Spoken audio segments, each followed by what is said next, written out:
ভদ্রলোকের মা মারা গেল সন্ধ্যা ৭টায়। সে ইচ্ছে করলেই ৮:৩০ বা ৯:৩০ ট্রেনে বাড়িতে পৌঁছাইতে পারত।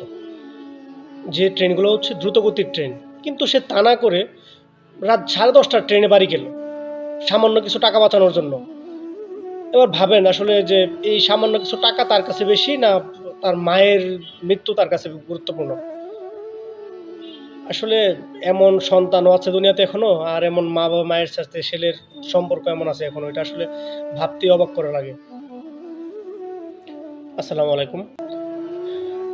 আজকে আপনাদের সাথে একটি মর্মান্তিক, খারাপ লাগার একটি ঘটনা শেয়ার করব। ঘটনাটি ঘটে হচ্ছে আহ, ঈদ উল আজহার ছুটিতে, গত ১০ তারিখ রাতে। আমি গত ১০ তারিখ ব্যক্তিগত প্রয়োজনে ঢাকা এয়ারপোর্টে আসি। তো এয়ারপোর্টে কাজ আমার প্রায় দুপুরবেলাই শেষ। তো সন্ধে ৭টা নাগাদ হচ্ছে আমি এয়ারপোর্ট রেলওয়ে স্টেশনে একদম ফিক্সড বসা ছিলাম।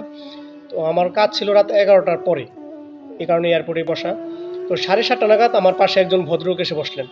তো ওনার সাথে আমার কথা হয়েছিল কিছুক্ষণের মধ্যে, এমন যে কেমন আছেন বা কোথায় যাবেন, এই সিম্পল কথা। তো এমন কথার এক পর্যায়ে কথা বলার মাঝখানে উনি দেখলাম যে ওই ভদ্রলোক একজনকে ফোন করলেন। ফোন করে বললেন যে ওনার মা মারা গেছেন, এমন একটা সংবাদ দিলেন আর কি।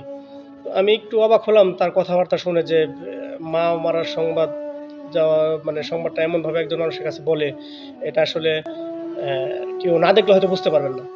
তো যাই হোক, তো কথা বলার এক পর্যায়ে জিজ্ঞেস করলাম যে ভাই আপনি কোথায় যাবেন, আপনার বাসা কোথায়? পরে বললো যে ওনার বাসা হচ্ছে জয়দেবপুর। তো জয়দেবপুর ওই দিন হচ্ছে আবার বেশ কিছু ট্রেন ছিল। হ্যাঁ, বেশ কিছু ট্রেন ছিল। ওনাকে দেখলাম যে পরপর ২টা ট্রেন উনি পাস করে দিল। ২টা ট্রেন, একটা ট্রেনের সময় ছিল রাত ৮:৩০টার দিকে, আরেকটা ছিল রাত ৯:৩০টার দিকে, এমন। তো তারপর হচ্ছে তিনি লোকাল ট্রেনে উঠলেন।